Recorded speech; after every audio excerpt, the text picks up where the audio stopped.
अच्छा, freely moving bodies के collision में एंगुलर मोमेंटम के एनालिसिस को देखते हैं, है ना। ये अपन उस टाइम पे भी कर सकते थे जब अपन ने एंगुलर मोमेंटम डील किया था पहले, ठीक है।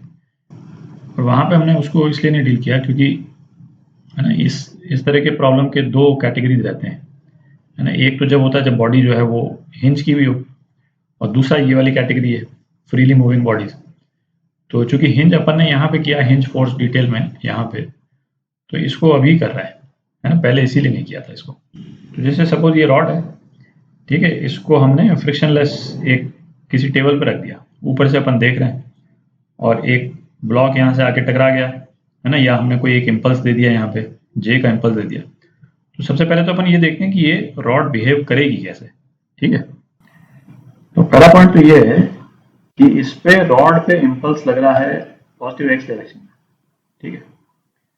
तो इसका जो सेंटर ऑफ मास जो है रॉड का, वो इसी लाइन पे रहेगा, ठीक है। ऐसा नहीं है कि ये मास जो है यहाँ हिट कर रहा है तो रॉड जो है इस डायरेक्शन में चली जाए ना।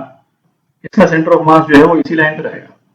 थोड़ा सा काउंटर इंटूटिव है, लेकिन पहली बार अपन ये देखते हैं तो थोड़ा सा अजीब सा लगता है, बट एक तो ये हो गया, ठीक है। और दूसरा है, जब भी कोई फ्रीली मूविंग बॉडी रोटेट करती है तो वो रोटेट करती है अपने सेंटर ऑफ मास के अबाउट, ठीक है। आप जैसे कोई भी, जैसे आप जैसे कोई हॉकी स्टिक है या क्रिकेट का बैट है, उसको आप हवा में फेंक दें जोर से, है ना, या कोई बूमरैंग है कि नहीं, उसको आप हवा में फेंक दें तो वो रोटेट करेगा अपने सेंटर ऑफ मास के अबाउट, ठीक है। जैसे यहाँ पे यदि हिट किया और सपोज ये ब्लॉक जो है रुक जाता है हिट करने के बाद में, तो इसके दो तीन यदि मैं वो बना दूं, है ना, स्नैपशॉट्स इस रॉड के हिट होने के बाद में, तो ऐसा लगेगा। तो ये रॉड के 3 स्नैपशॉट बना दिए अलग अलग टाइम पे, है ना। रॉड इस डायरेक्शन में रोटेट कर रही, सेंटर ऑफ मास के अबाउट रोटेट कर रही, तो थोड़ी देर बाद रॉड की पोजीशन ऐसी हो जाएगी, फिर उसके बाद में हॉरिजॉन्टल हो जाएगी, और ये कॉन्टिन्यूसली ऐसे रोटेट करी, है कि नहीं। और उसके बाद थोड़ी देर बाद जो है ना, इसका पोजीशन ऐसी हो जाएगी।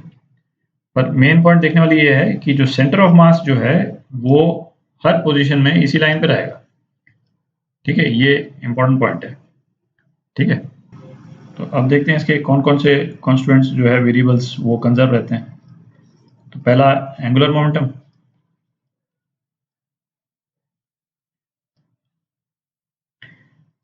तो एंगुलर मोमेंटम तो हिंज वाले केस में भी कंजर्व रहता था।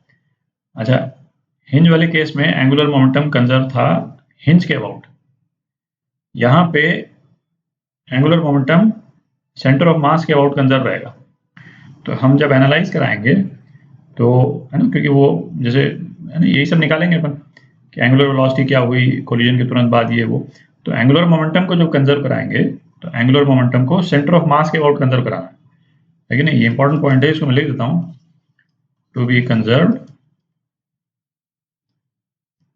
अबाउट सेंटर ऑफ मास, ठीक है। ये सेकंड, लीनियर मोमेंटम। अच्छा, हिंज वाले केस में तो लीनियर मोमेंटम कंजर्व नहीं रहता था क्योंकि हिंज फोर्स लगता था एक्सटर्नल।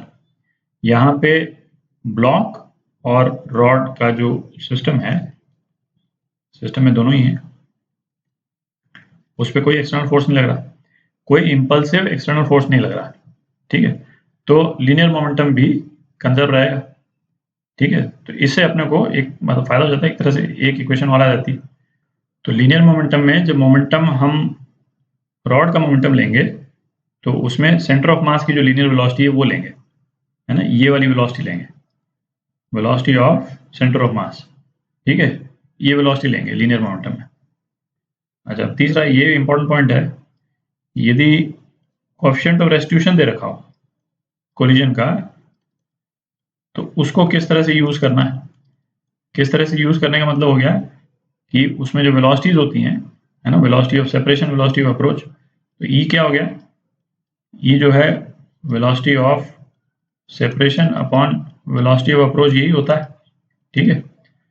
तो जो वेलोसिटीज इस लाइन में है ना, जहां पे कोलिजन हुआ है, जिस लाइन में कोलिजन हुआ है, जैसे इस लाइन में कोलिजन हुआ है, इसको ग्रीन से कर देता हूं मैं, ठीक है, इस लाइन में कोलिजन हुआ है, तो इस लाइन की जो वेलोसिटीज है उसको लेंगे अपन यहाँ पे। ठीक है, तो कहने का मतलब कि जैसे इसकी इनिशियल वेलोसिटी v नॉट थी ब्लॉक की, इस डायरेक्शन में ब्लॉक की फाइनल वेलोसिटी यदि vb हो गई, ठीक है, और रॉड की इस डायरेक्शन में वेलोसिटी इमीडिएटली आफ्टर कोलिजन जो है वो सपोज वी आर हो गई, वी रॉड। ठीक है, तो ये जो है वो वी आर, ये मैं यहाँ की वेलोसिटी की बात कर रहा हूँ, वेलोसिटी ऑफ सेंटर मास नहीं, यहाँ की वेलोसिटी की बात कर रहा हूँ, तो V R minus V B upon V naught, ये हो जाएगा coefficient of distribution. Angular momentum किस पॉइंट के अबाउट निकालना है वो इंपॉर्टेंट है। लीनियर मोमेंटम जब डील करें तो उसमें जब रॉड की वेलोसिटी है तो वेलोसिटी ऑफ सेंटर ऑफ मास हम लेंगे, और कोएफिशिएंट ऑफ डिस्ट्रीब्यूशन यदि दे रखा हो तो उसमें ये वेलोसिटीज जो हैं उस लाइन की वेलोसिटीज लेंगे जो लाइन ऑफ इम्पैक्ट है।